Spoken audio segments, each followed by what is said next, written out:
eu fiz um apanhado aqui das ditas condições válidas para a gente fazer a suspensão. Duas delas aqui, que não aconteça de maneira indiscriminada para não atingir os serviços públicos essenciais. Esses aspectos vão permitir qualquer tipo de inadimplemento voltado a órgãos que prestam serviços essenciais. O procedimento para isso sugerido é: órgão público está inadimplindo comigo. Aqui eu não estou falando exatamente de medicamentos, porque com relação a medicamentos bastará a notificação prévia para viabilizar essa suspensão, e isso em 90% das vezes não vai gerar maiores consequências. Claro que num contexto de negociação, se o órgão fica inadimplente comigo e eu suspendo, o contrato vai perder vigência, eu não vou mais fazer fornecimentos, esse órgão, ele poderá decidir não me pagar mais. E daí ele vai contratar outros fornecedores. De forma que esse inadimplemento, ele vai ser um ingrediente num tabuleiro de xadrez para negociação com o órgão público. A gente fez com relação a Cuiabá, no ano passado, uma suspensão para um cliente de diagnóstico de imagem. Antes disso, a gente se preparou, até para ver que outros concorrentes a gente tinha na região e tudo, e a gente viabilizou pagamentos ali do município de Cuiabá, acho que foi na faixa de 4 milhões que a gente conseguiu viabilizar ali. E cá entre nós, o município de Cuiabá é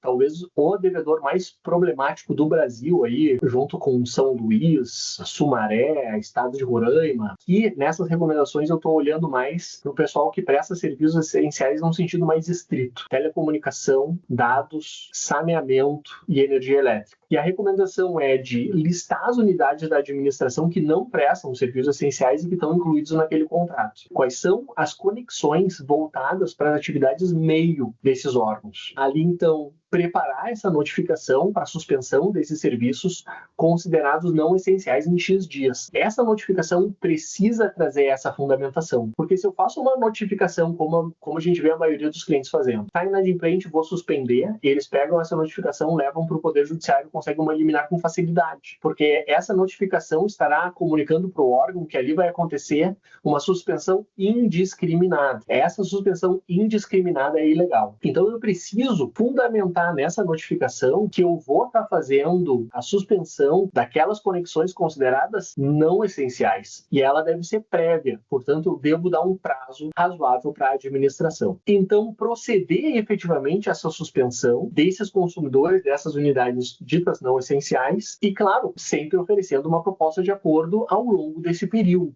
Essa proposta de acordo, ela já deve trazer quais são as implicações ilegais para aqueles servidores que deram causa para o inadimplemento. Essa é a nossa recomendação, alertando a eles que um acordo conosco evitará consequências perante o Tribunal de Contas. A gente teve coisa muito ruim, terrível mesmo do sistema, é que tudo isso demora muito, né? Até as punições perante o Tribunal de Contas que a gente conseguiu aqui no escritório demoraram 2, 3 anos, né? Daí que o sucesso é conseguir na notificação e no diálogo chamar a atenção para o senso de urgência, evitando a necessidade de ir para o Tribunal de Contas. Essa é a maior vitória. Ainda bem que a gente consegue muitas vezes sucesso junto a servidores que não querem se incomodar. O que pesa nesse contexto é que órgãos públicos são muito sujos, ordenadores de despesas que já têm muitos processos nas costas podem se sentir pouco intimidados com relação a isso. Mesmo assim, parte do fluxo de cobrança vai trazer esses ingredientes, a gente recomenda isso, e isso traz resultados. É sempre um jogo de números, né? A cada 10 cobranças que eu faço, tal providência tem resultado com 2 a cada 10. Essa outra camada traz mais 2 a cada 10. Essa outra camada, mais 3 a cada 10. E uma série de ações coordenadas num jogo de números vai fazer com que a gente diminua severamente o inadimplemento e o nosso contas a receber público, tá? A nossa especialidade, assim, é esse contas a receber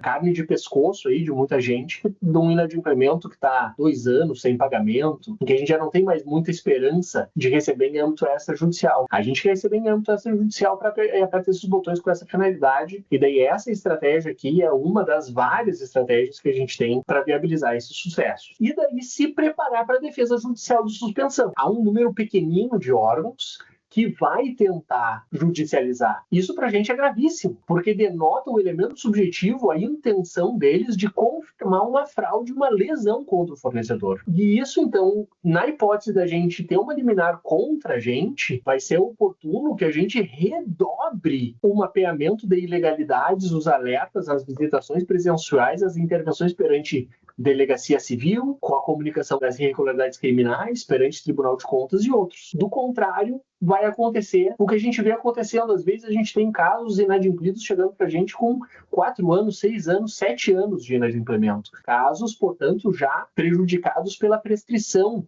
quinquenal de 5 anos, quando o devedor é órgão público, porque o prazo de prescrição do órgão público devedor é diferente das obrigações civis normais. Atenção, o que é o prazo de prescrição? É o prazo que o credor tem para fazer a cobrança. Se ele não cobra em 5 anos, se entende que não deve mais cobrar, não pode mais cobrar. É inválida a cobrança. É um prazo de tranquilidade para o devedor, que depois de 5 anos o tempo estabiliza a relação por isso mesmo, e também de punição do credor. Nós vamos ser punidos pelo decurso do tempo, pelo comportamento fraudulento mesmo, irregular do órgão público devedor. Então, atenção com relação a isso para não amargar esse prejuízo. É indispensável buscar judicialmente a autorização para suspender?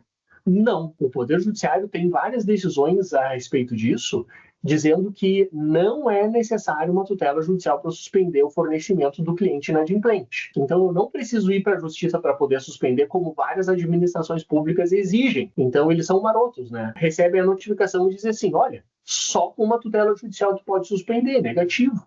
Eu tenho um direito potestativo aqui, unilateral, uma prerrogativa minha. Então, eu vou ali e notifico, dando alguns dias para regularização, eu vou poder suspender sem risco de ser mais tarde punido. Nesse sistema draconiano, a gente tem que ter sempre isso em mente, né? Quer dizer, se a gente deixa de fornecer num contrato válido, daqui a pouco a gente leva uma suspensão, uma inidoneidade. Então, a gente quer documentar esse processo de maneira adequada, até para poder se defender perante o Poder Judiciário desses contratados públicos, desses ordenadores de despesas que têm esse ímpeto fraudulento e que querem nos prejudicar, né? Vamos fazer valer os nossos direitos aqui, né?